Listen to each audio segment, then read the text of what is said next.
नमस्कार साथियों। देखिए प्यारे बच्चों, आरपीएससी सेकंड ग्रेड का जो जीके का पेपर है ये, इसमें अब हम शुरू करेंगे। और पहले जो शुरुआत मैं करता हूं वो राजस्थान हिस्ट्री से करूंगा। तो सबसे पहले हम राजस्थान हिस्ट्री पढ़ेंगे। अब राजस्थान हिस्ट्री के अंदर देखिएगा, हालांकि सीधा आपका टॉपिक है ये कि एनिसेंट कल्चर और सिविलाइजेशन ऑफ राजस्थान। तो इसमें चार जो सभ्यता स्थल हैं ये आपके सिलेबस में है। और बाकी मैंने जो लास्ट वीडियो था सिलेबस का उसमें आपको बताया था कि ये कौन कौन से टॉपिक आपको पढ़ने हैं। कंप्लीट राजस्थान हिस्ट्री नहीं है, राजस्थान हिस्ट्री के जो कुछ महत्वपूर्ण टॉपिक निकाल निकाल करके और वो यहां दिए हैं और केवल वो हमें पढ़ने हैं। लेकिन बहुत सारे विद्यार्थी ऐसे होते हैं जिनको राजस्थान हिस्ट्री के बारे में कुछ भी नहीं पता होता, क्या कहां कब कौन सी घटना कैसे हुई, उनके लिए एक बड़ा विशालकाय होता है। तो सबसे पहली जो मेरी क्लास होती है राजस्थान हिस्ट्री की, उसमें मैं ओवरऑल राजस्थान हिस्ट्री के बारे में समझाता हूं। आप उसको चाहे बड़े स्तर पे ले लीजिए कि एक प्रकार से आपके माइंड में एक ढांचा बन जाएगा कि राजस्थान हिस्ट्री है क्या।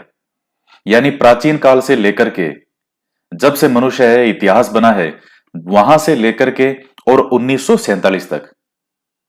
तो पहला जो होता है, मैं ओवरऑल तरीके से एक बार सारी चीजें साथ में समझाता हूं, कौन सा घटनाक्रम कब हुआ, किसके बाद क्या चीजें होती है। तो उससे आपके माइंड में एक ढांचा बन जाएगा कि हाँ राजस्थान हिस्ट्री ऐसे है और ये चीज यहां या ऐसे होती है। इसके बाद ये चीजें आई, फिर ये आया, एक के बाद एक जो है वो चीजें एक दूसरे से जुड़ी हुई है। तो इसलिए इस लेक्चर को बहुत अच्छे से सुनिएगा। और दूसरी बात यह है कि इसके कोई नोट्स वगैरह, ये जो वीडियो लेक्चर है इसका कोई अलग से कोई नोट्स वोट्स कोई आपको बनाने की कोई ऐसी आवश्यकता नहीं है। ये केवल आपके समझने के लिए है। मैं चीजें आपको सारी समझा रहा हूं, कौन सी घटना कब होती है, क्या कहां से शुरुआत होती है। तो बस आपको केवल ये वीडियो सुनना है। और जब भी आप पढ़ो 2 4 बार 5 बार इस वीडियो को हमेशा सुनते रहना। तो आपके पूरे दिमाग में ये रहेगा कि राजस्थान हिस्ट्री क्या है।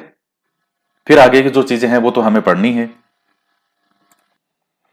अब देखिएगा, जो राजस्थान का मैप है उसके थ्रू भी आगे हम आएंगे इस वीडियो में। पहले मैं कुछ आपके बेसिक सी चीजें समझा रहा हूं आपको। आप एक बार ये भूल जाओ कि आप राजस्थान हिस्ट्री पढ़ रहे हो। आप थोड़ी देर बस ध्यान से एक एक चीज को सुनो। देखिए, मानव के बारे में जब हम पढ़ते हैं, मनुष्य के बारे में इतिहास में जब इंडियन हिस्ट्री पढ़ते हैं तब भी वहां ये चीजें पहले समझनी होती है। प्राग ऐतिहासिक काल, इसके बाद में आता है ताम्रपाषाण काल। और ताम्रपाषाण काल जो है इसके बाद में फिर आता है कांस्य युग। यानी हम मनुष्य के बारे में जब पढ़ते हैं, शुरुआत करते हैं तो प्राग ऐतिहासिक काल से करते हैं, फिर ताम्रपाषाण काल, फिर कांस्य युग आता है। कांस्य युग के बाद में आता है वैदिक काल, या आप इसको वैदिक युग भी कहते हो, जिसमें वेद वगैरह लिखे गए वो सब आप पढ़ते हो। इसके बाद में वैदिक काल के बाद में आता है महाजनपद काल। और महाजनपद काल जो है इसके बाद में फिर आगे जैसे वंश वगैरह आते हैं भारतीय स्तर पे, भारत के स्तर पे हम एक बार देखते हैं मौर्य वंश वगैरह। और फिर ये आगे मगध जो राज्य है वहां से मुख्य सबसे शक्तिशाली महाजनपद के रूप में उभर करके आता है मगध साम्राज्य। तो वहां मौर्य साम्राज्य से एकीकृत जो शासन है उसकी शुरुआत होती है। पूरे हिंदुस्तान पे एक छत्र राज्य, एक राजा का पूरे भारत को एक करना। तो यहां से ये मौर्य वंश की शुरुआत हुई। और इसके बाद में फिर आगे से आगे ये कालक्रम चलता गया। तो सबसे पहले मैं बात कर रहा हूं प्रागैतिहासिक काल की। देखिए, प्राग ऐतिहासिक काल जो है मोटे मोटे रूप में इस प्राग ऐतिहासिक काल को 3 भागों में आप बांट सकते हो। प्राग ऐतिहासिक काल का मतलब जहां मनुष्य मुख्य रूप से पत्थर का प्रयोग करता था। तो प्राग ऐतिहासिक काल जो है इसको आप 3 भागों में बांट सकते हो। एक होता है पूर्व पाषाण काल, दूसरा जो है इसके बाद है वो है मध्य पाषाण काल, और तीसरा इसके बाद में आता है उत्तर पाषाण काल। इनमें पत्थरों का ही प्रयोग होता था। वो अलग अलग प्रकार के पत्थर होते थे। धीरे धीरे पत्थर जो है शुरुआत में मोटे टाइप के होते थे, फिर धीरे धीरे नुकीले होते गए, तेज धार वाले, जो पतले छोटे, इस तरह से जो हल्के जो पत्थरों का प्रयोग होने लगा। खैर वो एक इसमें नहीं है आपकी चीज। आप तो ये देखिए, फिर ये पूर्व पाषाण काल, मध्य पाषाण काल और उत्तर पाषाण काल। पूर्व पाषाण काल जो है इसका मुख्य रूप से समय माना जाता है 5 लाख ईसा पूर्व, यानी ईसा से पहले। तो 5 लाख बीसी, 5 लाख ईसा पूर्व से लेकर के और 10,000 ईसा पूर्व का जो समय है उसको हम कहते हैं पूर्व पाषाण काल। फिर मध्य पाषाण काल की बारी आती है। 10,000 ईसा पूर्व से लेकर के 7,000 ईसा पूर्व का जो काल है वो कहलाता है मध्य पाषाण काल। तीसरा जो है फिर इसके बाद में उत्तर पाषाण काल है, यह है 7,000 ईस्वी पूर्व के पश्चात का। ठीक है, ये नॉर्मली ये चीज आपके समझ में आ गई कि हाँ प्राग ऐतिहासिक काल आता है पहले। और जब हम जैसे भारत का इतिहास वगैरह पढ़ते हैं तो एक बड़े स्तर पर आपको ये चीज देखनी है। अभी आप राजस्थान के इतिहास को एक बार भूल जाओ 2 मिनट के लिए, मैं जो समझा रहा हूं इसको समझो। तो प्राग ऐतिहासिक काल के बारे में देखिएगा। सबसे पहले शुरुआत जो होती है वो प्राग ऐतिहासिक काल से हम पढ़ते हैं भारत में जब पढ़ते हैं। और इसको 3 भागों में बांटता है। मनुष्य मुख्य रूप से किसका प्रयोग करता था? पत्थरों का। पूर्व पाषाण, मध्य पाषाण और उत्तर पाषाण। तो 5 लाख ईसा पूर्व से 10,000 ईसा पूर्व का समय जो कहलाता है वो पूर्व पाषाण काल कहलाता है। मध्य पाषाण काल 10,000 ईसा पूर्व से 7,000 ईसा पूर्व का जो काल है वो मध्य पाषाण। फिर उत्तर पाषाण काल आता है 7,000 ईसा पूर्व के पश्चात का। और इंग्लिश में टर्म जो है पूर्व पाषाण काल को कहते हैं पैलियो, PALEO, पैलियोलिथिक एरा। मध्य पाषाण काल को जो है इसे क्या कहते हैं? Mesolithic, MESOLITHIC। और उत्तर पाषाण काल को हम क्या कहते हैं? नियोलिथिक। तो कई बार इस तरह से टर्म आ जाता है। अब मजेदार बात यह है, क्या पूरा पाषाण काल के ये जो अलग अलग कालक्रम हम देख रहे हैं, क्योंकि नॉर्मली हम यहाँ हमारा जो सिलेबस वगैरह है राजस्थान का पढ़ना है, हमें पढ़ना है कालीबंगार, आहड़, रिन के बारे में। और कालीबंगार जो है वो सिंधु घाटी सभ्यता का एक सभ्यता स्थल है। सिंधु घाटी सभ्यता कब की है? आज से लगभग 4,500 वर्ष पूर्व। आज से तो लगभग 2,000 वर्ष तो ये हो गए ईसा के बाद वाले, 2021 चल रहे हैं। और उससे पहले के जो है 2,500 साल ईसा से पहले के लगभग वो हो गए। तो जो नॉर्मली हम बोल देते हैं कि आज से 4,500 वर्ष पहले जो सभ्यता थी वो कौन सी थी? सिंधु घाटी सभ्यता। तो क्या उससे पहले भी मनुष्य तो होते होंगे यहां? जैसे हमारा राजस्थान है, तो क्या राजस्थान में उससे पहले मनुष्य नहीं होते थे? बिल्कुल होते थे। पूरा पाषाण काल के अवशेष, उस समय के अवशेष यहां मिलते हैं कि राजस्थान के अंदर उस समय पूरा पाषाण काल में भी लोग तो थे ही। तो कहां कहां से पूरा पाषाण काल से हमें अवशेष मिलते हैं? जैसे मान लीजिए मैं आपको उदाहरण के तौर पर बात करूं, मैं एक बार लिख देता हूं इधर पूर्व पाषाण। तो इसका कालक्रम आपने देख ही लिया कि 5 लाख ईसा पूर्व से 10,000 ईसा पूर्व का समय। तो यानी एक तरह से आप यही समझ लिए कि आज से ही लगभग हो गया 5 लाख वर्ष पूर्व एक तरह से। तो पूर्व पाषाण काल जो है उसके अवशेष जैसे मान लीजिए भानगढ़ है अलवर में। आप जानते हैं कि भानगढ़ जो है वो एक भूतिया जगह के रूप में मानी जाती है। रात को वहां मना है कि आप नहीं जा सकते, तो वो जगह भानगढ़। अब भानगढ़ के अंदर इस पूर्व पाषाण काल के अवशेष प्राप्त होते हैं हमें। जहां पूरा राजस्थान जी के आता है वहां ये क्वेश्चन बहुत महत्वपूर्ण है, लेकिन चूंकि सेकंड ग्रेड के अंदर ये नहीं है, लेकिन ये ढांचा आपको समझना बहुत जरूरी है। फिर जैसे मान लीजिए बैराट है जयपुर वाला, तो इसमें तो हर समय के आपको अवशेष मिलेंगे, यानी पूर्व पाषाण काल के अवशेष भी मिलेंगे और इसके बाद के अवशेष भी जो है वो आपको प्राप्त होंगे। इसके अलावा जैसे मान लीजिए जायल है, ये नागौर में डीडवानार, वहां भी हमें इसके जो है वो ये मिले हैं अवशेष वगैरह जो हैं। एक स्थान आता है रेड जो कि टोंक में, तो यहां से भी हमें अवशेष प्राप्त हुए हैं पूर्व पाषाण काल के। फिर बाद में जैसे मध्य पाषाण काल है, तो मध्य पाषाण काल के भी अवशेष हमें प्राप्त होते हैं। जैसे बागोर है भीलवाड़ा में, यह बहुत महत्वपूर्ण पॉइंट है बागोर भीलवाड़ा वाला, ये काफी एग्जाम में कई बार पूछा जाता था। तो आप ये देखने का प्रयास करें कि उस समय भी देखिए स्थान मिलते थे। एक स्थान है तिलवाड़ा, तिलवाड़ा कहां है? बाड़मेर में, तो वहां से भी हमें ये स्थान प्राप्त होते हैं। दर्रा है कोटा में, वहां से प्राप्त होते हैं। विराटनगर, यानी यही जो बैराट वगैरह है इसी को नाम विराटनगर है, तो यहां से हमें मध्य पाषाण काल के भी अवशेष प्राप्त होते हैं। और फिर जैसे नव पाषाण काल की बात करें, तो नव पाषाण काल में राजस्थान में कौन कौन सी जगहों से प्राप्त हुए? तो देखिए नव पाषाण काल के अंदर जो है वो मनुष्य क्या करने लग गया था? खेती करने लग गया था। जो नव पाषाण काल है 7,000 ईसा पूर्व के पश्चात का,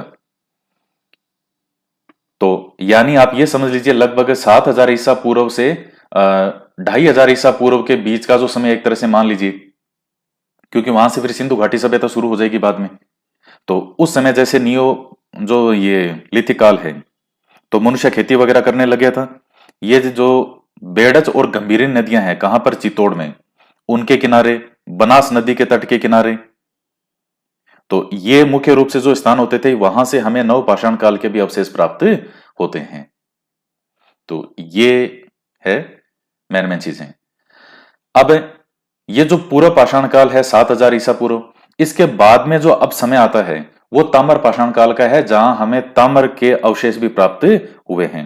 तो राजस्थान के भी कई स्थान ऐसे हैं जहां हमें ताम्र पाषाण के अवशेष प्राप्त होंगे। जैसे सीकर के अंदर एक महत्वपूर्ण स्थल आता है गणेश्वर। तो ताम्र पाषाण काल देखिएगा, ये सिंधु घाटी सभ्यता से पहले जो कांस्य युग है, आप इसको एक प्रकार से यह मान लीजिए सिंधु घाटी सभ्यता वाला समय है ये। तो सिंधु घाटी सभ्यता को कांस्य युगीन सभ्यता भी कहा जाता है। उस समय लोग कांस्य का प्रयोग करते थे मुख्य रूप से सिंधु घाटी सभ्यता में। तो आप कहोगे सर ये लोहा वगैरह फिर कब प्रयोग में आने लगा? देखिए लोहा जो है वो 1000 ईसा पूर्व के आसपास लोहे की खोज मानी जाती है। हो सकता है इक्के दुखे स्थान पे कोई पहले कभी मिला हो, लेकिन मुख्य रूप से जो लगभग लोहे की खोज मानी जाती है वो 1000 ईसा पूर्व के आसपास मानी जाती है। तो उससे पहले किन चीजों में प्रयोग करते थे? प्राग ऐतिहासिक काल में मुख्य रूप से पत्थरों का प्रयोग होता था। फिर इसके बाद में जैसे यहां ये ताम्र पाषाण काल, तो इसमें मुख्य रूप से किसका प्रयोग है? तांबे का प्रयोग होता था। तो ताम्र पाषाण काल में हमें जैसे कई स्थान है, ताम्र कई जगह से मिला है। जैसे हम पढ़ेंगे आहड़, जो कि आपके सिलेबस में है, वहां से हमें जो ये मिलेगा तांबा ही तांबा। एक स्थान आता है गणेश्वर सीकर में, तो वो भी आपको पढ़ना है, वहां से भी तांबे के अवशेष मिले हमें। और चूंकि गणेश्वर में इतना प्राचीन है, इस समय के ताम्र पाषाण काल के अवशेष मिले हैं कि गणेश्वर को ताम्र युगीन सभ्यताओं की जननी कहा जाता है। आपको जब गणेश्वर पढ़ाऊंगा मैं तब उसमें भी बताऊंगा। तो गणेश्वर के अंदर सीकर वाला जो है, कौन सी नदी के किनारे? कांथली नदी के किनारे। तो उसे ताम्र युगीन सभ्यताओं की जननी कहा जाता है गणेश्वर को। तो ये सिंधु घाटी सभ्यता से भी पहले का समय है। इसके बाद में कांस्य युगीन सभ्यता आती है, यानी आज से लगभग 4500 वर्ष पूर्व, या आप ये कह लीजिए कि ईसा पूर्व लगभग 2500 वर्ष पूर्व। और वैसे जो ये सिंधु घाटी सभ्यता का पीक पॉइंट वगैरह जो माना जाता है, या जैसे हम यहां की बात करें कालीबंगा की, तो लगभग 2250 ईसा पूर्व से जो है 1750 ईसा पूर्व। अब ये देखिएगा अलग अलग किताबों में ये फैक्ट कुछ अलग अलग मिलते हैं। मैं आपको सबसे सही और सबसे सटीक वाला जो एक आंकड़ा है वो आपको बता रहा हूं। तो 2250 से 1750 ईसा पूर्व के आसपास एक सभ्यता का ये पीक पॉइंट माना जाता है सिंधु घाटी सभ्यता का, कि सबसे अच्छी अवस्था में थी उस समय सिंधु घाटी सभ्यता। तो कांस्य युगीन के अंतर्गत जो मुख्य रूप से किसका प्रयोग होता था? कांस्य का ही प्रयोग होता था। और कांस्य युगीन सभ्यता को एक प्रकार से सिंधु घाटी सभ्यता कहते हैं उस युग में। सिंधु घाटी सभ्यता क्यों? क्योंकि सिंधु और उसकी सहायक नदियों के किनारे यह सभ्यता विकसित होती है। और उस सिंधु घाटी सभ्यता के जो स्थल हैं उसमें राजस्थान के जब स्थलों की हम बात करते हैं तो आपके सिलेबस के अंदर एक महत्वपूर्ण स्थल है और वो है कालीबंगा। और सिंधु घाटी सभ्यता को हड़प्पा सभ्यता भी कहते हैं। हड़प्पा क्यों कहते हैं? क्योंकि सिंधु घाटी सभ्यता की जब खोज हुई, जब पहले बारे में जो है वो पता चला, इसका पहला स्थल जो सिंधु घाटी सभ्यता का खोजा गया था वो हड़प्पा था, तो इसलिए इसको हड़प्पा सभ्यता भी कह देते हैं। तो उस सिंधु घाटी सभ्यता का एक महत्वपूर्ण स्थल जो है वो हमारे राजस्थान के अंदर है कालीबंगा। और कालीबंगा कहां पर पड़ता है? वर्तमान में हनुमानगढ़ डिस्ट्रिक्ट में। कालीबंगा को मैं बहुत अच्छे से देख के आया हूं और बार बार गया हूं यहाँ पे, मुझे बहुत अच्छा लगता है वहां जाना। वो बिल्कुल चीजें ऐसे खुली पड़ी है, आप वहां जाके देख सकते हो। उस टाइम का जैसे मिट्टी के बर्तनों का प्रयोग वगैरह करते थे, बड़े बड़े मटके होते थे, तो वहां म्यूजियम तो बना हुआ है ही है। उसके साथ ही जहां वो रहते थे वगैरह, वो पूरा जो एरिया है वहां भी आप जा सकते हो, कोई वहां मना नहीं है कोई इस तरह का जाने का, तो आप वहां देख करके भी आ सकते हो वहां। तो ये कालीबंगा हमें पढ़ना है। अब इसके बाद में मैं बात कर रहा हूं वैदिक काल की। तो सिंधु घाटी सभ्यता का स्थल मुख्य रूप से मैंने आपको टाइम पीरियड बता दिया, 2250 ईसा पूर्व से लगभग 1750 ईसा पूर्व का समय। उसके बाद सिंधु घाटी सभ्यता धीरे धीरे अपने विनाश की ओर चली जाती है। फिर कई कारण है, बाढ़ है, कोई बताते हैं कि भूकंप, या कोई महामारी भी बताते हैं। अलग अलग कारणों से सिंधु घाटी सभ्यता जो है वो समाप्त हो जाती है। उसके बाद में हमारे सामने जो सभ्यता निकल करके आती है, या नहीं वैदिक काल कहेंगे, सभ्यता कहना तो ज्यादा सही उचित वर्ड नहीं हो, वैदिक काल। तो वैदिक काल का जो समय है वो माना जाता है 1500 ईसा पूर्व से 600 ईसा पूर्व। अब देखिए इससे पहले का जो समय है कांस्य युग का, ताम्र युग का, प्राग ऐतिहासिक काल का, यहां समय थोड़ा ऊपर नीचे होता चलता है। अलग अलग राइटर हैं वो खोजबीन करके बताते हैं भाई इसका ये होगा, इसका ये रहा होगा। लेकिन वैदिक काल का एक ऐसा समय है जब बिल्कुल क्लियर कट समय है, यहां से आपको हर चीज का बिल्कुल साफ समय मिलेगा। तो वैदिक काल का समय माना जाता है 1500 ईसा पूर्व से 600 ईसा पूर्व का काल। और इस समय किसकी रचना की गई थी? वेदों की रचना की गई। और ऊपर जो राजस्थान में जो ईसा ये हनुमानगढ़ की तरफ का जो यहां ये क्षेत्र है इस तरफ से, तो यहां सरस्वती नदी माना जाता है कि यहां पहले सरस्वती नदी बहती थी। तो उसका उल्लेख जो है वो वेदों वगैरह में मिलता है। तो एक वैदिक काल आता है, उसके बाद में वैदिक काल के बाद में आता है महाजनपद काल। अब मैं इसको हटा देता हूं। महाजनपद काल आपको बस वीडियो तल्लीनता से सुनना है। महाजनपद काल का जो समय माना जाता है वो 600 ईसा पूर्व से 322 ईसा पूर्व का समय माना जाता है। देखिए महाजनपद काल क्या था। देखिए इससे पहले आप थोड़ा जनपद देखिए कि जनपद किसको कहते हैं। जनपद क्या था कि लोगों का जो समूह था, पहले उस टाइम मनुष्य जो है वो किस रूप में रहता था? कबीलों के रूप में रहता था। एक प्रकार से आप मान लीजिए कि उनको जनपद कहते थे। आसपास के कुछ एरियो को मान के भाई ये लोग है और ये वाला ये जनपद है, और उनका एरिया होता था, क्षेत्र होता था।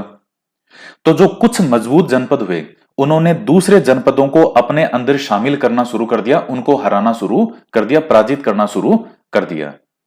और आप ये कहेंगे सर अब ये दूसरों को पराजित करना और ये चीजें कैसे शुरू हुई? तो मैंने आपको बताया कि 1000 ईसा पूर्व के आसपास किसकी खोज हो चुकी थी? लोहे की खोज। और हथियार किस चीज से बनेंगे? ये इसके नहीं बनेंगे कि आप कांसे से युद्ध में करने वाले हथियार बना लोगे, तांबा है इससे हथियार बना लोगे, नहीं। ठीक है, काम चलाने के लिए बन जाए। हथियार किससे बनेंगे? लोहे से। और जो ही लोहे की खोज हुई, और उस टाइम सबसे ज्यादा लोहा जो था वो कहां? बिहार में, वहां निकला। आज भी बिहार के अंदर लोहा के बारे में आप पढ़ते हैं, इतने जो वहां चीजें हैं लोहे के बारे में, इतना लोहा निकलता है वहां से। ये बिहार झारखंड ये वाला क्षेत्र जो है, तो उस समय जो कुछ जनपदों ने दूसरे जनपदों को हराना शुरू कर दिया और उनमें आपस में मिलाना शुरू कर दिया, और इस तरह क्षेत्र फैलाते फैलाते फैलाते हमारे सामने 16 महाजनपद उस समय सामने आते हैं। अंग, मगध, काशी, कौशल, वज्जी, मल्ल, चेदी, वत्स, कुरु, पांचाल, मत्स्य, सूरशन, अश्मक, अवंती, कंबोज और गांधार, ये 16 महाजनपद थे। और इसमें सबसे मजबूत महाजनपद था वो था मगध वाला, जहां मैं आगे आपको बताऊंगा कि 322 ईस्वी से मौर्य साम्राज्य की यहां स्थापना हो जाती है मगध साम्राज्य पे। तो मगध साम्राज्य के सबसे मजबूत होने का कारण क्या था कि इन 16 महाजनपदों में ये सबसे जो है मगध, ये सबसे मजबूत साम्राज्य के रूप में उभर कर क्यों आया?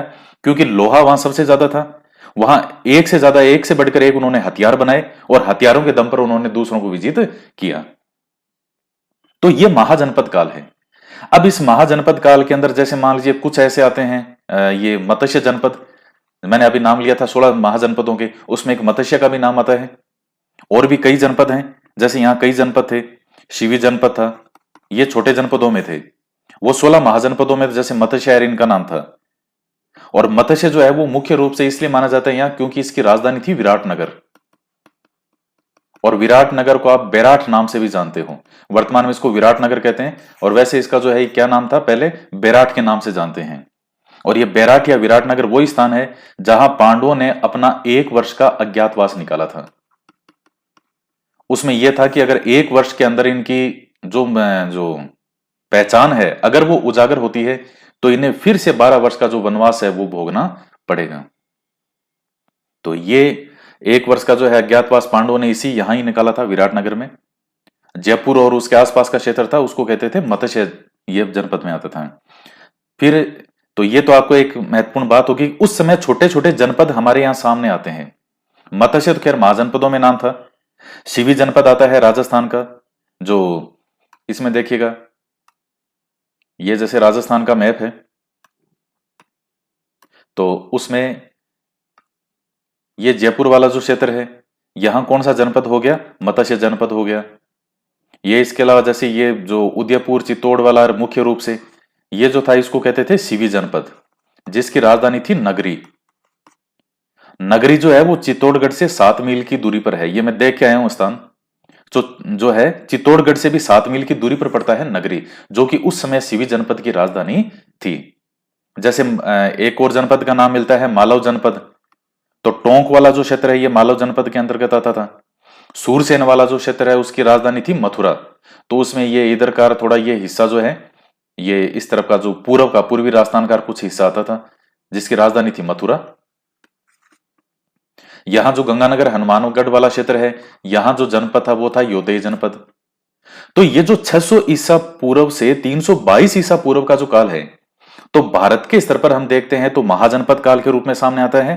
और राजस्थान के अंदर भी जैसे मत्स्य वगैरह ये महाजनपद थे कुछ एक दो, बाकी छोटे छोटे जनपद यहां कई थे राजस्थान में। ये तो कुछ नाम मैंने बताए जो सबसे जो लोकप्रिय या पॉपुलर नाम है। सीवी जनपद हो गया, मालव जनपद है, ये योदय हो गया। तो इस तरह के कई जनपद हमारे सामने आते हैं। तो ये जो चीज आपने देखी महाजनपद काल वाली, तो इसका समय है 600 ईसा पूर्व से 322 ईसा पूर्व का काल। तो उस समय राजस्थान में छोटे छोटे जनपद मैंने आपको बताए, जनपदों का समय है वो महाजनपद काल थे। और 16 महाजनपदों के बारे में हमें कुछ महत्वपूर्ण ग्रंथ है उनमें भी जानकारी मिलती है जो सबसे प्रामाणिक सोर्स माने जाते हैं। तो कौन कौन से हैं? एक तो बौद्ध ग्रंथ है अंगुत्तर निकाय, और एक जैन ग्रंथ है भगवती सूत्र। इनके नाम काफी ज्यादा पूछे जाते हैं। तो ये उस समय महाजनपदों का काल हो गया। अब इसके बाद में 322 ईसा पूर्व जो है यहां से मौर्य वंश की स्थापना होती है और अखंड भारत के रूप में भारत हमारे सामने आता है। तो 322 ईसा पूर्व से 300 ईसा का जो काल है फिर आगे, यानी जैसे मान लीजिए ये 0 है तो यहां से ये 322 ईसा पूर्व, और फिर आगे 0 से फिर वर्तमान में, जैसे हम 2021 में चल रहे हैं अभी, तो 0 से फिर आगे यहां तक 300 ईस्वी तक, और यहां 322 ईसा पूर्व। तो इस समय जो है वो राजस्थान के अंदर कोई बहुत बड़ी भूमिका के रूप में कोई इस तरह का इतिहास में नहीं आते। जब आप भारत का इतिहास पढ़ते हो तो वही मुख्य रूप से जो है हमारे सामने राजवंश आते हैं भारत के स्तर पे जो आप पढ़ते हो। फिर 300 ईस्वी में यहां पर जो है ये लगभग भारत पर गुप्त काल हमारे सामने आता है, गुप्त काल का उदय होता है। और गुप्त जो है इन्होंने भी पूरे भारत पे एक छत्र राज्य किया था, आप जानते हैं। जो फिर इसके बाद में गुप्त का काल रहा, फिर आते आते 6ठी शताब्दी का काल आ जाता है 600 ईस्वी के आसपास, सम्राट हर्षवर्धन का समय, हर्षवर्धन का।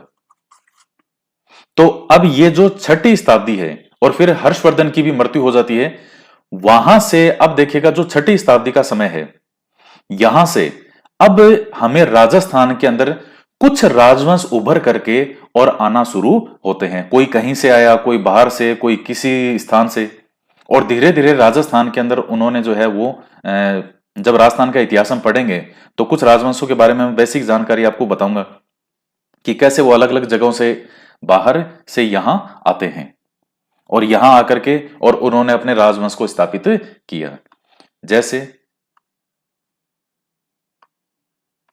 ये राजस्थान का मैप है, तो यहां जैसे मैं नागौर वाला क्षेत्र जो अही छत्रपुर, आप अजमेर के चौहान आपके सिलेबस में है, तो यहां वासुदेव चौहान जो है उसने 551 ईस्वी के अंदर अजमेर के चौहानों की स्थापना की थी।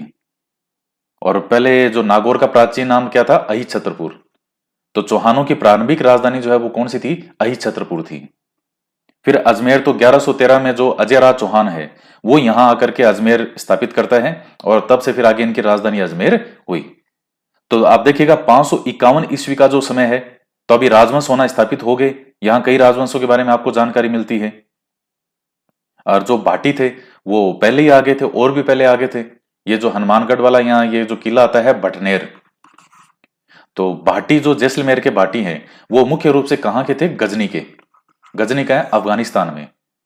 फिर वो यहां आते हैं 3री शताब्दी के आसपास, ये बटनेर की तरफ आएंगे। काफी टाइम ये बटनेर रहे।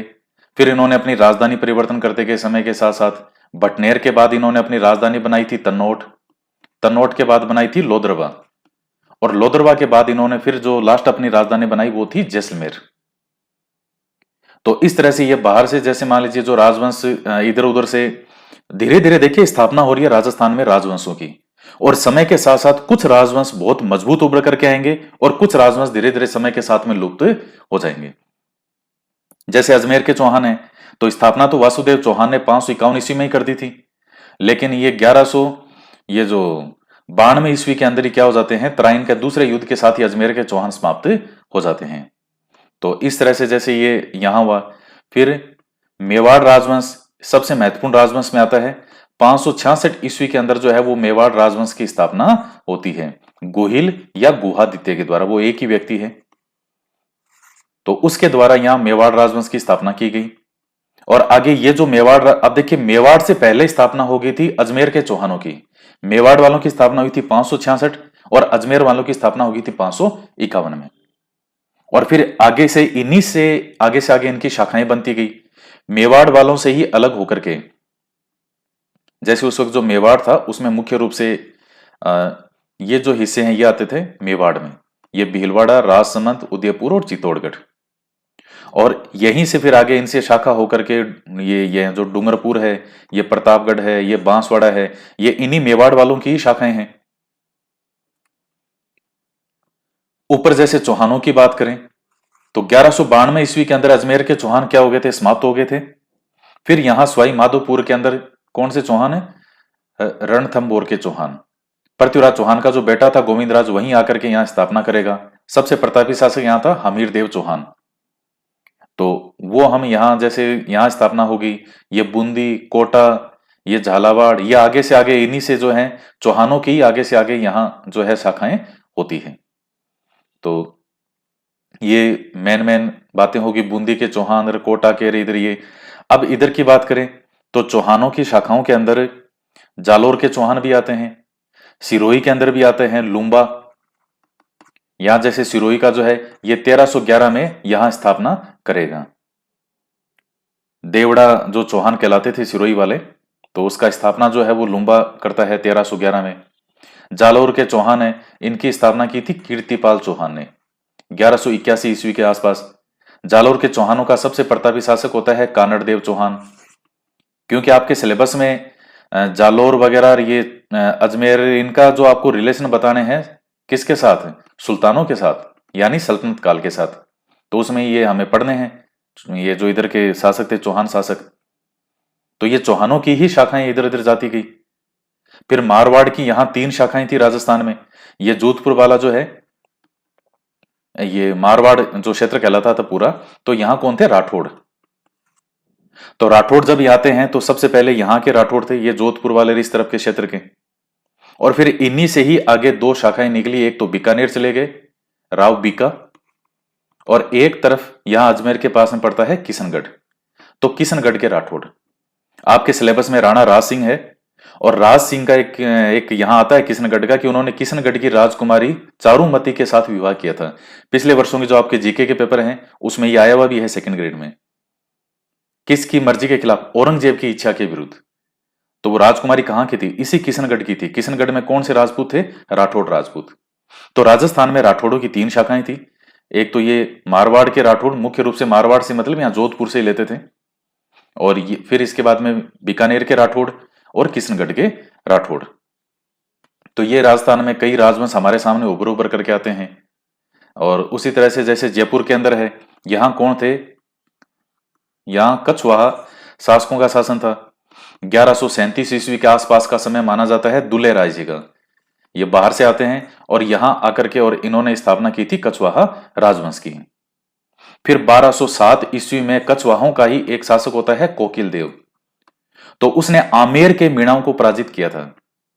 भाई जैसे यहाँ ये दुल्हे राय जी वगैरह आए थे, तो इन्होंने पहले ये 2 साके बड़गुजर हैं, रामगढ़ के मीणा हैं, इनको पराजित करके धीरे धीरे अपना ये क्षेत्र फैला रहे थे।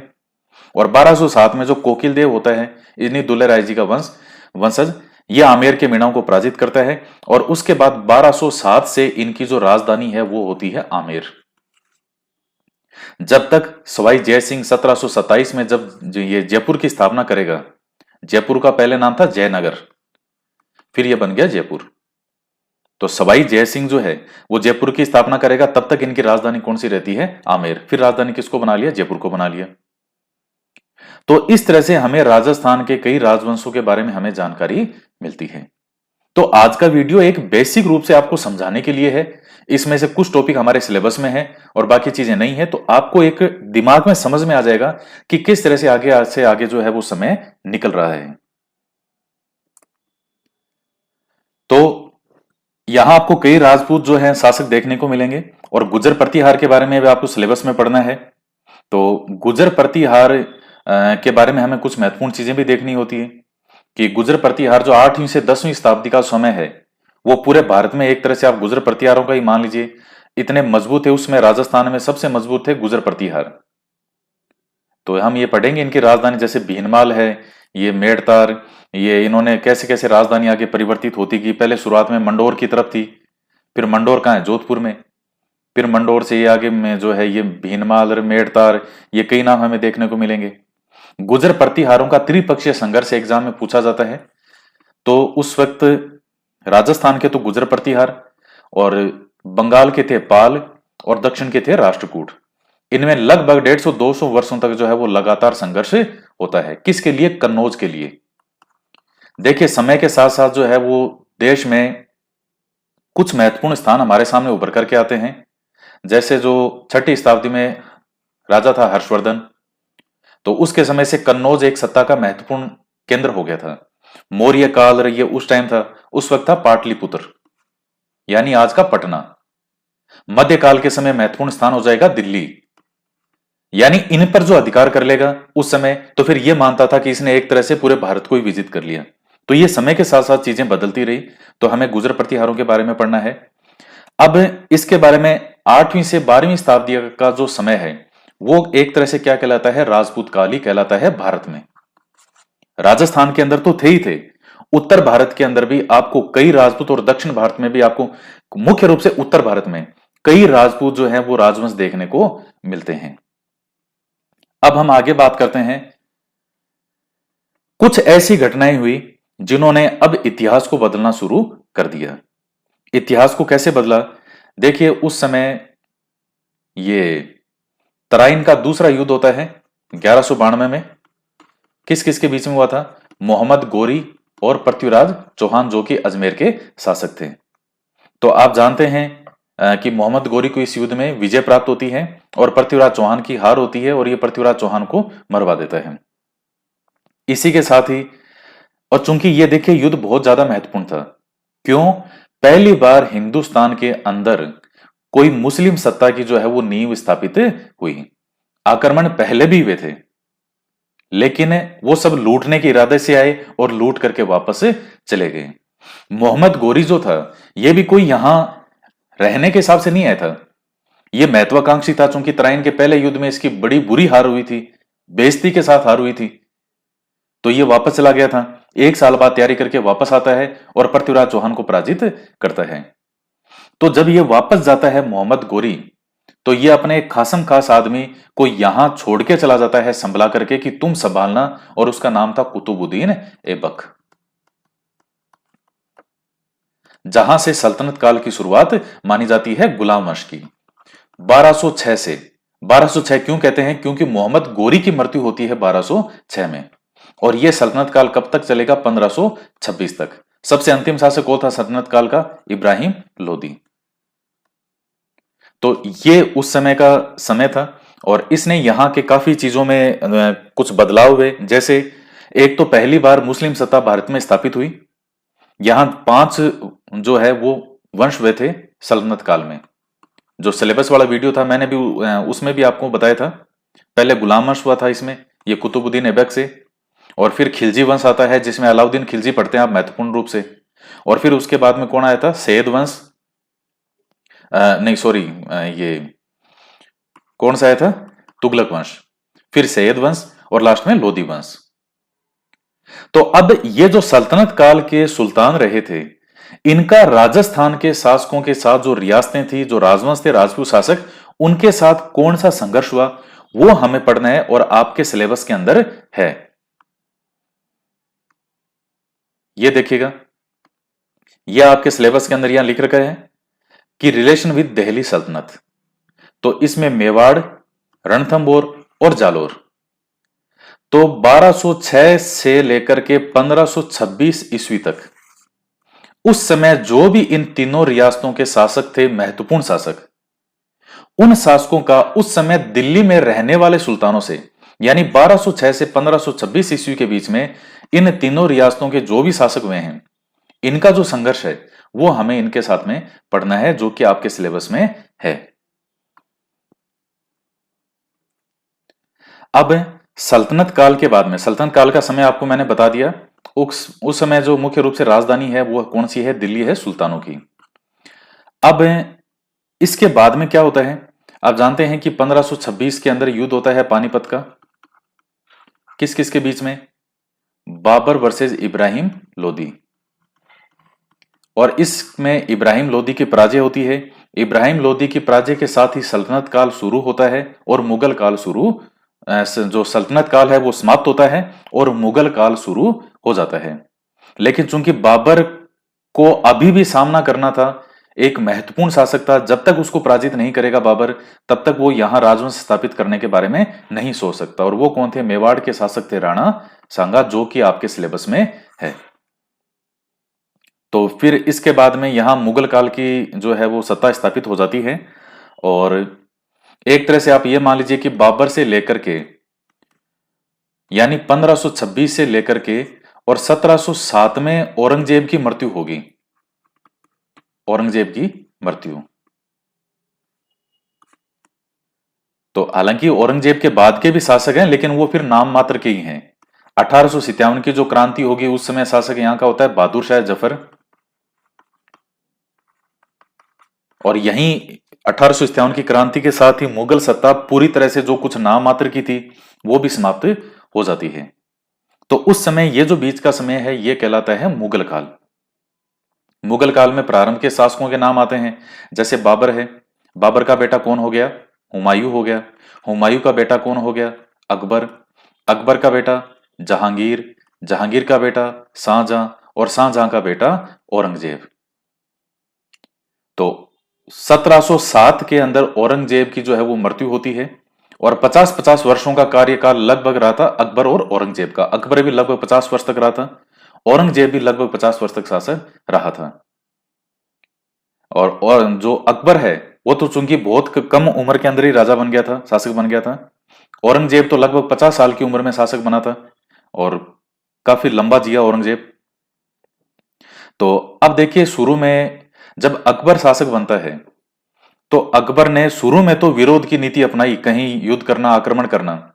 लेकिन बाद में यह सुलह कुल की नीति को अपनाता है कि कोई हमें हमारी अधीनता स्वीकार कर लेता है तो हमें कोई दिक्कत नहीं है, हम कोई उस पर आक्रमण नहीं करेंगे। और राजस्थान के अंदर जो इसकी शुरुआत होती है वो 1562 में होती है।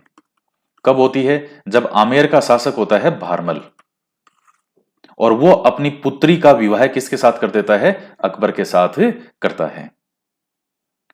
तो राजस्थान का पहला शासक जिसने मुगलों की अधीनता स्वीकार की, अकबर की अधीनता स्वीकार थी, वो था भारमल। अब देखिएगा, भारमल से पहले मैं राजस्थान की बात करूं तो राजस्थान में एक से बढ़कर एक महान राजा हुए हैं। जैसे चाहे आप पृथ्वीराज चौहान की बात करो, अजमेर के शासकों में विग्रहराज जो यहां का शासक था। मेवाड़ के अंदर जैसे राणा सांगा हैं, जैत्र सिंह है, राणा कुंभा है, एक से बढ़कर एक शासक हुए हैं। इधर बात करें ये पश्चिमी राजस्थान की राठौड़ों की, तो मालदेव इतना प्रतापी शासक हुआ है। तो यहां पहले प्रतापी शासक हुआ करते थे जो पूरे राजपुताना में किसी को भी हराने की क्षमता रखते थे। बाहर की बड़ी बड़ी शक्तियों से जो लोहा लेने में सक्षम थे। विग्रहराज जो था, अजमेर का चौहान शासक था विग्रहराज चतुर्थ, उसने दिल्ली को विजित किया था। इधर जो शासक थे गजनी के, उसको भी विग्रहराज जो था चतुर्थ उसने पराजित किया था। मालदेव की शेरशाह सूरी से टक्कर होती है। और आप जानते हैं, अगर आपने नहीं पढ़ा हो तो मैं आपको बता देता हूं, शेरशाह बहुत मुश्किल से जीता था। शेरशाह को अंदाजा नहीं था कि मालदेव इतना मजबूत शासक हो सकता है। वो तो इसके सेनानायक थे जेता और कुंपा, उन पर से विश्वास उठ गया था मालदेव का। शेरशाह ने ऐसी ही क्या चली थी, चाल चली। तो मालदेव अपनी सेना लेकर के, ये जो पाली में इधर स्थान पड़ता है सुमेलगिरी, वहां से वापस आ गया था अपनी सेना लेकर के। तो जेता कुंपा मुश्किल से 10-12 हजार सैनिकों के साथ में वहां रुके थे और उन्होंने इधर शेरशाह की 40-50 हजार की सेना का मुकाबला किया था। और वो भी बाद में उनकी सहायता के लिए और सेना आई, तब जाकर के वो जीतते थे। तब शेरशाह ने कहा भी था कि एक मुट्ठी भर बाजरे के लिए मैं हिंदुस्तान की बादशाहत खो देता। तो मालदेव को बाद में गलती का एहसास होता है कि उसने अविश्वास करके अपने सेना नायकों पर बहुत बड़ी गलती की। तो मैं ये आपको उदाहरण इसलिए बता रहा हूं कि उस समय बड़े प्रतापी शासक हुआ करते थे। राणा सांगा इब्राहिम लोदी को 2 बार पराजित कर चुका था, ये पढ़ेंगे हम आगे। हम तो अब ये जो 1562 के अंदर जो भारमल अधीनता स्वीकार कर लेता है अकबर की, इसके बाद आगे से आगे जो राजपूत शासक थे उन्होंने अधीनता स्वीकार करना शुरू कर दिया। और जो पहले एक स्वतंत्र शासकों का काल होता था, वो स्वतंत्र शासकों का काल जो है अब समाप्त हो जाता है। अब अधीना जो है एक तरह से अधीनस्थ काल मान लीजिए आप। हाँ, इसमें दो तीन शासकों के नाम आते हैं जिन्होंने के भाई अकबर की अधीनता स्वीकार नहीं की। जैसे मेवाड़ के महाराणा प्रताप का नाम आएगा, यहां जो मारवाड़ का शासक था रावचंद्र सेन, तो इनका नाम आता है। ये सिरोही का एक शासक आता है देवड़ा सुल्तान। लेकिन उस समय देखिए, एक जो पूरे भारत का एक छत्र जिसके पास में ये अकबर का समय जो इतनी बड़ी सेना है, तो इनका जो ये मारवाड़ के शासक थे रावचंद्र सेन है, महाराणा प्रताप है, इनका पूरा जीवन संघर्ष में ही निकला। क्योंकि ना इतनी बड़ी सेना, सेना बनाने के लिए आपको क्या चाहिए? पैसा चाहिए। बिना पैसे के कैसे बनाओगे सेना? तो सेना बनाने के लिए पैसा चाहिए। और पैसा कब आएगा? जब आपका एक स्थापित राज्य होता है। आप आज भी देख लीजिए, जिस देश की अर्थव्यवस्था जो है वो स्थापित होती है, एक अच्छी अर्थव्यवस्था होती है, राज सही तरीके से होता है, शासन सही तरीके से होता है, वहां की अर्थव्यवस्था भी मजबूत होती है। जिन देशों में सरकारें रोज बदलती हो, कभी ये कभी वो, कभी कोई नियम आ गया, कभी कोई नियम आ गया, तो अर्थव्यवस्था का ढांचा भी जो है वो हिल जाता है। तो स्थापित राज होगा वो उतना ही ज्यादा मजबूत शासक होगा, उतना ही पैसा होगा। जितना पैसा होगा उतनी बड़ी उसकी सेना होगी। तो दो तीन उदाहरण आपके सामने मिलते हैं। बाकी जो है वो पूरे राजपुताना के अंदर एक प्रकार से अधीनता सबने ही स्वीकार कर ली थी। तो अधीनस्थ शासकों का काल जो है वो शुरू हो जाता है। अभी आगे से आगे समय निकलता गया, बीच में कुछ एक राजा आएंगे, जैसे मेवाड़ के ये राणा थे राज सिंह, इनका औरंगजेब से आपको संघर्ष देखने को मिलेगा। छोटे मोटे उदाहरण आपको मिलते हैं। मारवाड़ में दुर्गादास राठौड़ है, उनका औरंगजेब के साथ जो है वो संघर्ष देखने को मिलेगा। कि जो मारवाड़ का शासक था अजीत सिंह, उसको शासक माना नहीं था जसवंत सिंह की मृत्यु के बाद। भाई मारवाड़ का शासक जसवंत सिंह था, उसकी मृत्यु के बाद में जो उसका बेटा था अजीत सिंह, उसे औरंगजेब ने कभी भी यहां का शासक स्वीकार नहीं किया। तो दुर्गादास राठौड़ ने 30 वर्षीय संघर्ष किया था इसके लिए। तो इस तरह से ये समय धीरे धीरे ये समय निकलता जाएगा। 1707 के अंदर आप जानते हैं कि औरंगजेब की मृत्यु हो जाती है। अब औरंगजेब की पॉलिसी ऐसी थी कि औरंगजेब ने अपने कई दुश्मन स्थापित कर लिए थे। तो जब कई दुश्मन स्थापित कर लिए औरंगजेब ने, तो हर जगह से विद्रोह होगा। और विद्रोह होगा तो 1707 के अंदर जो ही औरंगजेब की मृत्यु होती है, और 4-5 वर्ष बाद में ही धीरे धीरे मुगल सत्ता जो है वो नाम मात्र की रह गई। अब राजस्थान के अंदर जो रियासतें थी वो तो है ही, जो रियासतें थी वो तो है ही अभी, और मुगल सत्ता कमजोर होगी। और मुगल सत्ता जब कमजोर हुई तो धीरे धीरे दूसरी शक्तियां हमारे सामने उभर करके आती है, जैसे सिख हैं, मराठा हैं, यहां के शासक थे राजपूत, ये भी वापस मजबूत धीरे धीरे होने लगे। उस समय एक बहुत जबरदस्त शक्ति है जो भारत में उभर करके सामने आई थी, और वो था मराठा। और मराठों के नाम से शासक जो है वो, उनको डर लगता था, नाम से कांपते थे। अब देखिएगा, राजस्थान के अंदर मराठों का जो हस्तक्षेप होता है, एक बड़ी घटना आती है कि सब कुछ चल रहा है, राजा वाजा भी, मुगल सत्ता भी कमजोर हो रही है, दूसरी शक्तियां मजबूत हो रही है। हुआ क्या, 1734 के अंदर एक घटना होती है, और बूंदी का जो शासक था, दरअसल उससे जो सवाई जय सिंह था जयपुर का, उसने बूंदी के उत्तराधिकार में हस्तक्षेप किया। और दरअसल जो बूंदी का शासक था बुद्ध सिंह, उसकी रानी जो थी वो इसकी सवाई जय सिंह की बहन ही थी, लेकिन फिर भी इसने यहां के उत्तराधिकार में हस्तक्षेप किया। तो इसकी रानी जो थी बुद्ध सिंह की, यानी सवाई जय सिंह की बहन, उसको यह बात अखरी, और उसने मराठों को आमंत्रित किया सहायता के लिए। 1734 से पहले राजस्थान के अंदर मराठों का कोई रोल नहीं है, कहीं मराठों का नाम ऐसा नहीं आएगा। लेकिन 1734 में जो बुद्ध सिंह की रानी थी, उसने मराठों को आमंत्रित कर लिया, और आमंत्रित करने के बाद में यह पहली बार राजपुताना की राजनीति में मराठों का हस्तक्षेप हुआ था। लेकिन मराठों का मूल रूप से काम क्या था? लूटना, लूटमारी करना। देखिए, जब तक शुरू में शिवाजी थे तब तक स्थितियां सही थी, और फिर बाद में जैसे आगे जो आता है एक व्यक्ति आता है बाजीराव, जो इनका पेशवा था, बहुत महत्वपूर्ण। लेकिन देखिए, उनके बाद में धीरे धीरे जो मराठे थे, इन्होंने लूटने को ही अपना मेन काम बना लिया। फिर ये नहीं देखते थे कि बेचारा ये कोई कैसा है या क्यों हम इनके जाकर के राज्य में हस्तक्षेप करें। तो मराठों ने लूटमार की नीति को अपना लिया था। ये नीति कितनी घातक होगी आप आगे देखते जाइएगा। हर घटना एक दूसरे से जुड़ी होती है। और रविंद्रनाथ टैगोर का एक डायलॉग है, एक स्टेटमेंट है, एक कथन है, जो मैं कई बार हर जगह बोलता हूं कि शैतान घर में तभी प्रवेश करता है जब उसे प्रवेश करने का मौका दिया जाए। यह रविंद्रनाथ टैगोर ने कहा था।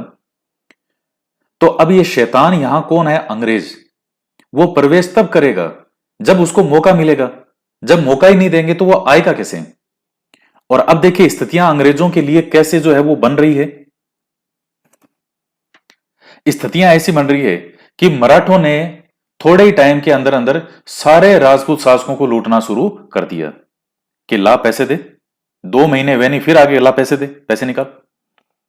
तो इस तरह की लूटमार के पत्ती के कारण यहां के राजा बहुत ज्यादा क्या थे? पीड़ित थे, परेशान थे। अब चूंकि पीड़ित थे, परेशान थे, और धीरे धीरे आप जानते हैं कि उधर बंगाल के अंदर एक शक्ति स्थापित हो रही थी और वो थी अंग्रेज। 1757 में जो प्लासी का युद्ध होता है और 1764 में जो बक्सर का युद्ध होता है। तो 1757 में प्लासी के युद्ध से अंग्रेजों ने अपना जो एक झंडा है वो एक तरह से स्थापित कर लिया था बंगाल में, और अब ये बंगाल से धीरे धीरे आगे बढ़ेंगे। ये देखिए, ये भारत का मैप है, थोड़ा सा मैं आपको वैसे समझा रहा हूं। तो यहां ये जो पूरा ये हिस्सा था बांग्लादेश और ये सब कुछ उस टाइम बंगाली कहलाता था ये। तो यहां अंग्रेज जो है उन्होंने अपनी शासन सत्ता जो है वो स्थापित कर ली 1757 में प्लासी के युद्ध के साथ ही। 1764 में जो बक्सर का युद्ध होता है, बक्सर के युद्ध के बाद में आप देखिएगा कि अंग्रेज 7 साल के में, यानी 57 से 64 के बीच में कितना समय है? 7 साल का ही तो समय है। 57 से जो है वो अपनी सत्ता स्थापित करते हैं अंग्रेज बंगाल में, और 7 साल के अंदर अंग्रेज कितने मजबूत हो गए थे? क्योंकि बंगाल में संसाधन बहुत ज्यादा थे, धन धान्य से परिपूर्ण था बंगाल। तो 1764 में इन्होंने 3 शासकों की सम्मिलित सेनाओं को हरा दिया था। कौन? एक तो दिल्ली, यानी दिल्ली का मुगल सम्राट जिसने इनका सहयोग किया था। किसका? यह बंगाल का जो उस वक्त नवाब था। और अवध। तो बंगाल, अवध और ये दिल्ली, तो तीनों मिल गए। और उस समय मुगल सत्ता आप देख लीजिए क्या मुगल सत्ता रही है 1764 में, कि उसके साथ साथ ये 2 और मिल गए, तीनों को अंग्रेजों ने पराजित कर दिया। तो अब अंग्रेज अभी तक देखिएगा मराठों से नहीं भिड़ रहे हैं, क्योंकि अंग्रेजों को यह पता था कि मराठे अभी भी बहुत ज्यादा शक्तिशाली हैं। 1761 में जो पानीपत का तीसरा युद्ध होता है, आप जानते हैं उसमें अहमद शाह अब्दाली, इधर ये पानीपत का जो युद्ध होगा, तो अहमद शाह अब्दाली और इधर ये मराठे। तो 1761 में जो पानीपत का तीसरा युद्ध होता है उसमें मराठों की बड़ी बुरी तरह हार होती है। 30,000 मराठा मारे गए थे। तो एक बार के लिए मराठा शक्ति ये मान लीजिए कि बहुत ज्यादा वीक हो गई थी, कमजोर हो गई थी, लेकिन अभी भी मराठा बहुत ज्यादा मजबूत थे। तो मैं ये चीज आपको इसलिए कह रहा हूं कि 1775 के आसपास ये जो समय था, इसमें राजपुताना के जो कई शासक थे उन्होंने अंग्रेजों की सहायता लेनी चाहिए थी मराठों के विरुद्ध, लेकिन उस वक्त अंग्रेज इनकी सहायता करने के लिए नहीं आए थे। क्यों? क्योंकि अंग्रेज ये जान रहे थे कि अभी भी मराठा बहुत मजबूत हैं, और अगर हम मराठों से भिड़ गए तो ये मराठा हमको साफ कर देंगे। तो अंग्रेजों ने समय का वेट किया, धीरे धीरे धीरे धीरे धीरे धीरे, और उसके बाद अंग्रेजों का जो है मराठों के साथ में कई युद्ध होते हैं, जिसमें आप भारतीय इतिहास में आंग्ल मराठा युद्ध के नाम से जानते हैं। और हर युद्ध के साथ में मराठे जो हैं वो कमजोर होते गए। 1803 के बाद में स्थिति ये होगी कि अब मराठे केवल नाम मात्र के रह गए, और अब जो एक तरह से अधिकार धीरे धीरे पूरे क्षेत्र में किसका फैलता गया? अंग्रेजों का। तो अब अंग्रेजों ने 1803 के अंदर आप जो एक सहायक संधियां पढ़ते हैं, लॉर्ड वेलेजली की एक सहायक संधियां वगैरह कहता है कि 1803 के अंदर जो है अंग्रेजों ने राजस्थान में भरतपुर वगैरह इनके साथ में कोई सहायक संधियां की थी। तो वो सहायक संधियां वो थी कि 2 शर्तें आपकी मानी जाएगी, 2 हमारी मानी जाएगी। लेकिन 1817 के अंदर आते आते, जिसको आश्रित पार्थिके की नीति कहते हैं, वहां ये सिचुएशन होगी कि 1817 से 1823 के मध्य राजस्थान की सभी रियासतों ने किसकी अधीनता स्वीकार कर ली थी? अंग्रेजों की अधीनता स्वीकार कर ली, और उसको कहते हैं आश्रित पार्थिके की नीति। सब ऑर्डिनेट अलायंस, मतलब अब हम पूरी तरह से ही आपके अधीन है और हमारी रक्षा का भार पूरी तरह से किस पर है? अंग्रेजों पर है। तो इस तरह से ये स्थिति आगे से आगे होती गई और 1823 तक आते आते पूरा राजपूताना जो है ये किसके अधीन हो गया था? अंग्रेजों के अधीन हो गया था। और अंग्रेजों ने यहां अपना एक एजेंट बिठा रखा था जिसको कहते थे AGG, agent to governor general, जो कि कहां बैठता था? अजमेर में। और यहां से ये पूरे राजपूताना पर नियंत्रण रखता था। ये जब हम 1857 की क्रांति पढ़ेंगे उस टाइम हम चीजों के बारे में चर्चा करेंगे। और तो अब धीरे धीरे ये जैसे अंग्रेजों ने यहाँ शासन वगैरह हो गया अंग्रेजों का, और फिर आप पढ़ते हैं कि 1857 का जो समय है उसमें 1857 की क्रांति होती है, भारत का पहला स्वतंत्रता आंदोलन आप कह सकते हो उसको। और उसके अंदर सफलता नहीं मिली हमें। अब उसमें राजस्थान का क्या योगदान था 1857 की क्रांति में, वो भी हम आगे पढ़ते हैं। वो क्रांति क्यों हुई, कैसे हुई, आप जानते हैं। अंग्रेजों ने 1757 से लेकर के और 1857 का जो समय है ये 100 साल का, इस 100 साल के समय में भारतीयों का बहुत खून पिया। ऐसे ऐसे नियम बना दिए, इतना मजदूर, किसान सब, और जो आर्मी के जवान थे हमारे जो यहां से उन्होंने सैनिक, क्योंकि अंग्रेज खुद कितने थे? केवल मुट्ठी भर। तो इनको भर्ती तो जो लोग चाहिए थे वो तो यहां से लिए इन्होंने, सेना बनाई, यहां के लोग भर्ती किए। इनको पढ़े लिखे क्या चाहिए थे? बाबू चाहिए थे, इन्होंने अंग्रेजों ने स्कूल खोले। तो ये तो मुट्ठी भर अंग्रेज आए थे, इन्होंने दिमाग से फूट डालो राज करो की नीति अपनाई, सबको आपस में, इतना बड़ा हिंदुस्तान सबको आपस में भिड़ाया, लड़ाया और यहां धीरे धीरे शासन अपना स्थापित कर लिया। 1857 की क्रांति हो जाती है और 1857 की क्रांति होने के बाद में अंग्रेजों ने खुद कुछ एक थोड़े बहुत चेंज किए नाम मात्र के दिखाने के लिए, लेकिन फिर भी जो है आगे से आगे ये इनके अत्याचार जो है वो कहीं ना कहीं जारी रहे। अब देखिए समस्या क्या आती है, आप ये देखेंगे 1857 की जो क्रांति हो गई, 1857 की क्रांति के बाद में अब एक हुआ क्या था, जब अंग्रेजों ने यहां के, मैंने आपको इससे पहले बताया 1817 से 23 की जो सहायक संधियां होती है आश्रित पार्थिके की, संपूर्ण राजस्थान ने अपनी सुरक्षा का भार मराठों के विरुद्ध किसको सौंप दिया था? अंग्रेजों को। उस वक्त मराठा और पिंडारी तो ये जो है लूटपाट करते थे। अंग्रेजों ने क्या कहा था यहां के राजाओं को, जैसे मैं एक मेवाड़ का उदाहरण दे रहा हूं भाई, अंग्रेजों ने जैसे मेवाड़ के राजा को यह कह दिया कि आप हमें सालाना 1 लाख रुपए देना। अब वो 1 लाख रुपए आप कैसे लाओगे, हमें उससे मतलब नहीं, हमें तो फिक्स साल का 1 लाख रुपए दे देना। अब राजा कहां से वसूल करेगा? जो राजा के सामंत और जागीरदार होते थे, सामंत जागीरदार जिनके अंडर में कई कई गांव होते थे, तो वो राजा को जो है क्या भेजता था? रेवेन्यू, राजस्व। और वो सामंत किससे लेता था? किसानों से। तो इस तरह से ये चेन चलती थी। अब जब अंग्रेजों ने पूरी तरह से फिक्स ये कर दिया कि हमें तो 1 लाख रुपए सालाना दे देना, तो राजा जोर देगा किस पर? अपने सामंतों पर। और सामंत फिर किसका खून पिएगा? किसानों का। पहले राजा और प्रजा के बीच में इस तरह से कोई कड़ी नहीं होती थी, प्रजा जब चाहे राजा से मिल सकती थी, राजा भी इनके जो भी जनता का कोई समस्या होती थी तो उनको दूर करता था। लेकिन अब चूंकि इस मामला ही सारा बदल चुका है, सब पैसे का खेल हो चुका है, पूरी तरह से सामंत जो है उनका संपर्क हो चुका है जनता से। और सामंत, और जैसे राजा है इसने सामंत को कह दिया, कोई सामंत बड़ा है कि भाई तू मुझे साल के 10,000 रुपए देगा, किसी को कह दिया तू मुझे 1,000 रुपए देगा, कोई जितना बड़ा जितना छोटा सामंत अलग अलग हिसाब से रेट तय कर दी। और उस सामंत को भी हर हालत में वो पैसे वसूल करने हैं, वो अपने हिसाब से वसूल करेगा। तो वो किसानों का खून पीता था। तो किसानों का खून पीते गए, उनको परेशान करते गए, मारते पीटते गए, जितनी 90% तक किसानों से अन्न ले लिया जाता था। आप सोच के देखिए, कल्पना करके देखिए कि उस समय किसान जो अन्न उत्पन्न करता था उसका 90% तक सामंत और जागीरदार होते थे, ये अन्न ले जाते थे। किसान के पास क्या बचता था? मेहनत करे किसान और फिर भी मार खाए, लाठियां खाए। तो इस तरह से किसान जो है वो पीड़ित था। और धीरे धीरे जो किसान है उन्होंने अब चूंकि सारे जो किसान थे, केवल यहां की नहीं, ये केवल मेवाड़ का नहीं, ये तो एक मैंने आपको उदाहरण बताया, पूरे राजस्थान में यही था सिस्टम अंग्रेजों का।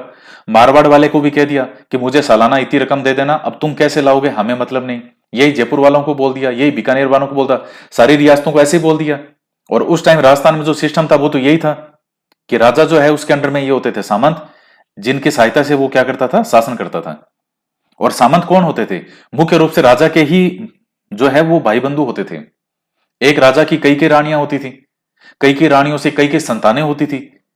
तो अब जो संतानें होगी तो उनको क्या मिलेगा? जो सबसे बड़ा पुत्र होगा उसको तो मिल जाएगा, वो तो बन जाएगा राजा। बाकी क्या करेंगे? तो उनको ये क्या करते थे, फिर सामंत बना देते थे। कई एरियो का बना दिया कि भाई इस एरिया का तू सामंत है, इस एरिया का तू जागीरदार है। ये जागीरदार सामंत नाम के जो है अलग अलग नाम है, बाकी वो लगभग काम सबका एक ही होता था ये। तो ये सामंत वगैरह होते थे। तो अब जब किसान परेशान है तो 1897 के अंदर बिजोलिया किसान आंदोलन से किसान आंदोलन की शुरुआत होती है। एक बैठक होती है, मृत्यु भोज होते हैं। वहां ये किसान वगैरह आपस में इकट्ठे होते हैं। आपके सिलेबस में किसान आंदोलन वगैरह है, हमें पढ़ना है सब वहां पे। तो वहां भी ये चीज वगैरह मैं आपको डिटेल में थोड़ी और समझाऊंगा। और चूंकि सारे किसान दुखी थे, परेशान थे, आपस में किसानों ने बात वगैरह की। और यहां से 1897 ईस्वी से 1897 ईस्वी बिजोलिया किसान आंदोलन से किसान आंदोलन की राजस्थान में शुरुआत हो जाती है। और चूंकि शुरुआती इनको इतनी सफलता नहीं मिली, लेकिन जब विजय सिंह पथिक की एंट्री होती है इस आंदोलन में, वहां से फिर जो है इनको सफलता मिलनी शुरू होती है, इनकी बात सुनी जाती है। और जब यहां सफलता मिल गई, फिर राजस्थान में एक के बाद एक कई किसान आंदोलन हमारे सामने आते हैं। तो इस तरह से आगे किसान आंदोलन वगैरह शुरू होते हैं। उसके आगे हम बात करते हैं तो फिर देखिएगा धीरे धीरे किसान आंदोलन भी चलते गए। अब भारत की उस समय स्थिति क्या है कि भारत जो है वो अपनी आजादी की ओर बढ़ रहा है। आप जानते हैं कि जैसे 1919 का एक्ट था अंग्रेजों का, 1935 का एक्ट आता है, 1909 का मार्लियामेंटो अधिनियम आता है। अंग्रेजों का जो नियम वगैरह भी बनाते थे, अंग्रेज अपने फायदे के हिसाब से बनते थे। तो यहाँ के जो हमारे नेता थे, सब बड़े बड़े नेता आ जाएंगे। जैसे ये महात्मा गांधी हैं, ये सरदार वल्लभ भाई पटेल, जवाहरलाल नेहरू, सारे जितने भी नेता, बहुत बड़े बड़े अच्छे अच्छे नेता थे, एक से बढ़कर एक। तो उन्होंने इन चीजों का क्या क्या लगातार विरोध किया। जैसे और उस वक्त कई महान क्रांतिकारी जो लगातार एक के बाद एक शहीद हो रहे थे, भगत सिंह रे, ये तो कुछ एक नाम है जिनका आप जानते हो। हजारों लाखों क्रांतिकारी शहीद हुए थे। तो धीरे धीरे फिर दूसरा विश्व युद्ध होता है। तो अंग्रेजों की स्थिति ऐसी डावाडोल होने लगी कि अंग्रेजों को भी यह महसूस होने लग गया था कि भैया अब तुम्हें छोड़ के तो जाना पड़ेगा। तुम अपनी खुद की स्थिति संभालोगे या फिर जो उपनिवेश हैं, जैसे भारत भी इनका उपनिवेश था, तुम इनको संभालोगे या खुद अपनी स्थिति ठीक करोगे? क्योंकि स्थिति इनकी खुद की ब्रिटेन की बहुत बुरी हो चुकी थी जो सेकेंड वर्ल्ड वॉर में। तो एक तरफ अब परिस्थितियां क्या बन रही है कि भाई आप यहां से छोड़ के जाओ और हम जो है हम हमारा भारत संभाल लेंगे। लेकिन ये बातें तो वहां चल रही है जो ब्रिटिश भारत है, ब्रिटिश प्रांत। मैं जैसे आपको एक ये देखिएगा, जैसे इंडिया का मैप है ये, तो ये स्थिति तो चल रही है ब्रिटिश भारत की। लगभग 50% से ज्यादा का हिसाब मान लीजिए, लगभग 55% हिस्सा जो था वो उस समय कहलाता था ब्रिटिश भारत। और अंग्रेजों ने अपना शासन जो है वो स्थापित करने के लिए तीन मुख्य रूप से भागों में बांट लिया था। बंगाल प्रेसिडेंसी इस तरफ वाला क्षेत्र आता था, मद्रास प्रेसिडेंसी ये जो इधर वाला जो था, और ये बॉम्बे प्रेसिडेंसी। तो बाकी जगह वो शासन क्या करते थे, वही जो जहां राजा होते थे, तो राजाओं से क्या करते थे, ये पैसा वगैरह वसूल लेते थे और बाकी तुम अपना शासन करते रहो, हमें तुम्हारे राजपाट से कोई मतलब नहीं। तो ये महात्मा गांधी के आप जितने भी आंदोलन वगैरह पढ़ते हैं और ये सम्मेलन वगैरह, वो सब कहां थे, ब्रिटिश भारत में हो रहे थे। तो राजपूताना उस वक्त भारत के अंदर 545 से ज्यादा रियासत थी उस समय।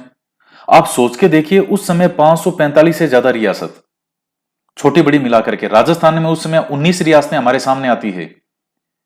जब राजस्थान का एकीकरण होगा तो 19 रियासतें आती है, तो 545 से ज्यादा रियासतें, छोटी छोटी, यहां भी रियासत, यहां भी रियासत, यहां भी रियासत, यहां भी रियासत। तो फिर अब जो नेता थे कांग्रेस के, ये चीज एक चीज समझ गए थे कि अब हमें जो ये जहां राजाओं का शासन है वहां की जनता की भी सहायता की जरूरत पड़ेगी।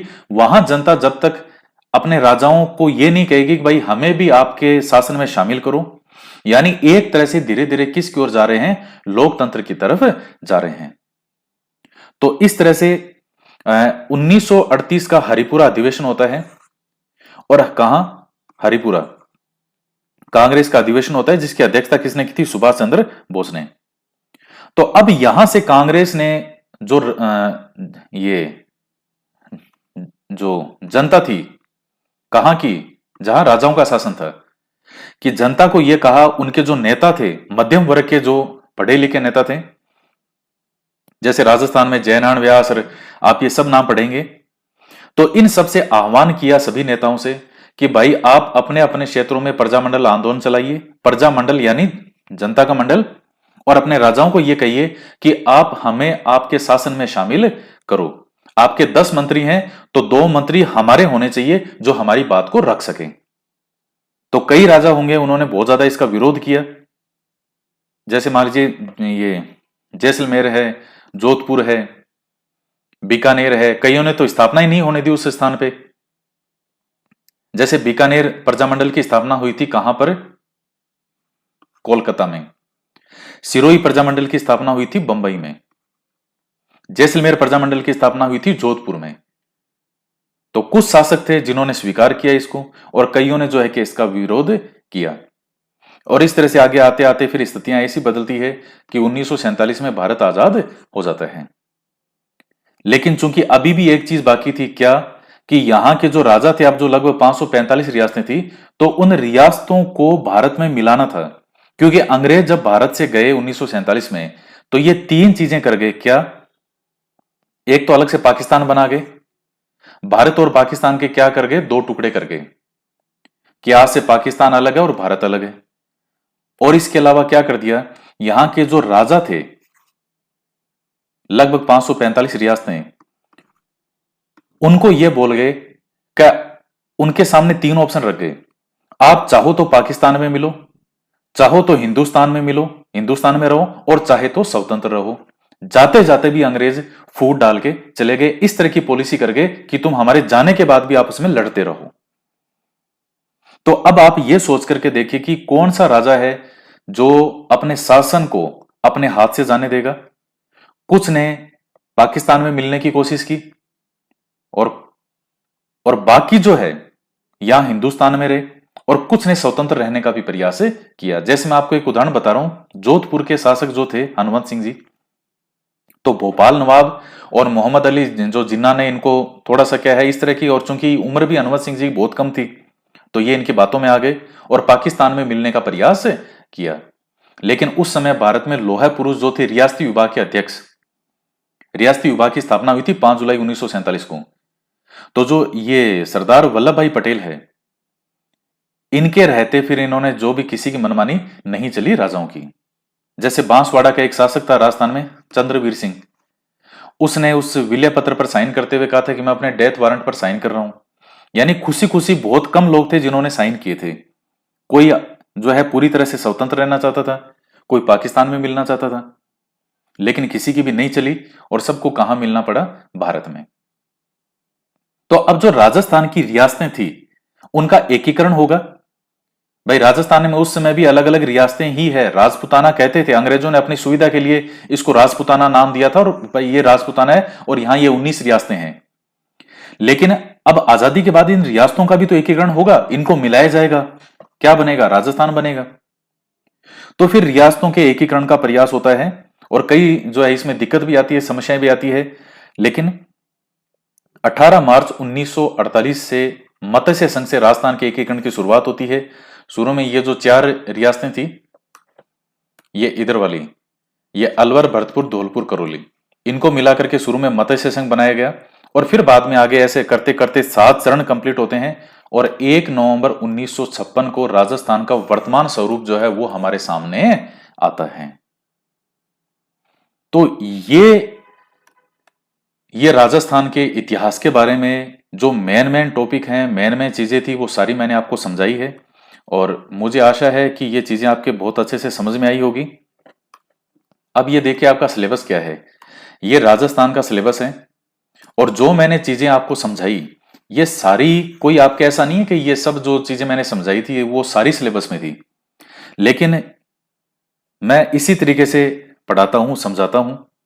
उस टॉपिक को पढ़ाने से पहले, उस सब्जेक्ट को पढ़ाने से पहले, खास करके जैसे इतिहास वाला जो टॉपिक होता है, क्योंकि एक ढांचा आपके दिमाग में बैठ जाता है, क्योंकि इतिहास एक वो चीज है जिसमें कड़ियां एक से एक के साथ एक कड़ी जुड़ी हुई है।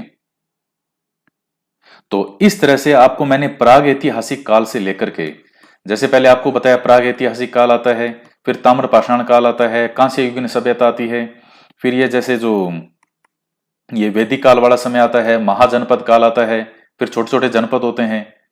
फिर उसके बाद में 300 ईस्वी से गुप्त काल का शासन भारत में प्रारंभ होगा, तीसरी शताब्दी थी उसके समय से, और छठी शताब्दी में जो सम्राट हर्षवर्धन का समय आता है। फिर छठी शताब्दी के आसपास राजस्थान में कई राजपूत राजवंशों का उदय होता है। मेवाड़ है, ये जो अजमेर के चौहान शासक हैं, गुजर प्रतिहार हैं, कई राजवंश हमारे सामने आते हैं उस समय। और फिर गुजर प्रतिहारों का जो है 8वीं से 10वीं शताब्दी, आप मान लीजिए गुजर प्रतिहारों का ही समय है वो। और फिर धीरे धीरे जो हिंदुस्तान में किसका काल आता है, सुल्तानों का, सल्तनत काल। सल्तनत काल के बाद में आ जाएगा मुगल काल। मुगल काल के बाद में ये अंग्रेज आते हैं, और फिर 1947 में अंग्रेज छोड़ के जाते हैं, और फिर हमें जो है यहाँ राजस्थान का एकीकरण हम पढ़ते हैं। और फिर उसमें जो इस दौरान जिन जिनका महत्वपूर्ण जो हमारे व्यक्ति थे, महान व्यक्तित्व, एक तो फ्रीडम स्ट्रगल के अंदर जिनका योगदान था, ये आधुनिक राजस्थान के टॉपिक हैं ये।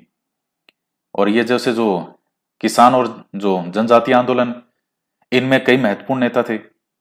देखिए, जिनका शोषण होता है वो किसान होते हैं ज्यादातर, किसान मजदूर, और इनका नेतृत्व हमेशा मध्यम वर्ग ने किया है। मध्यम वर्ग मतलब जो क्या थे, कुछ पढ़े लिखे नेता थे।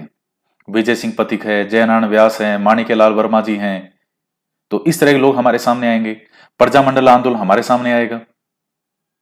फिर राजस्थान का एकीकरण, और फिर role of women during medieval and modern period.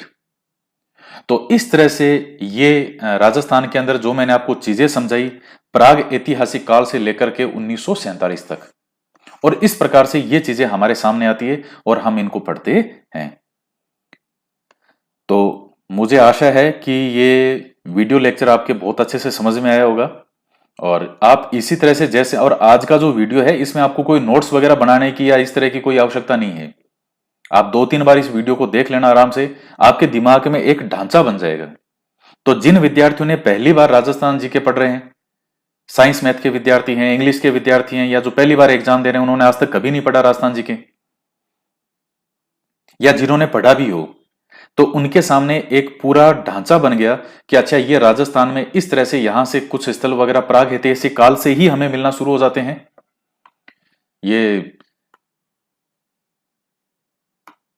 ये राजस्थान है, तो प्राग ऐतिहासिक काल से ही, यानी 5 लाख ईसा पूर्व से ही हमें कुछ स्थल मिलना वगैरह शुरू हो जाएंगे। और फिर आगे आते आते हमने 5 लाख ईसा पूर्व से लेकर के और 1947 तक, और 1947 भी क्या, 1956, जहां राजस्थान का एकीकरण कंप्लीट होगा 1 नवंबर 1956 तक। तो वो सारी चीजें, एक मेन चीजें हमने पढ़ी है इसमें, कि इस तरह से राजस्थान की जीके में ये चीजें आती है। पढ़ेंगे हम वही जो सेकंड ग्रेड के आपके टॉपिक में है। तो सारा राजस्थान जीके आपके नहीं है, इसलिए मैं आपको कह रहा हूं, पूरी ईमानदारी और पूरी मेहनत के साथ में मेरे पढ़िएगा। आप जिस दिन आप एग्जाम देने जाओगे,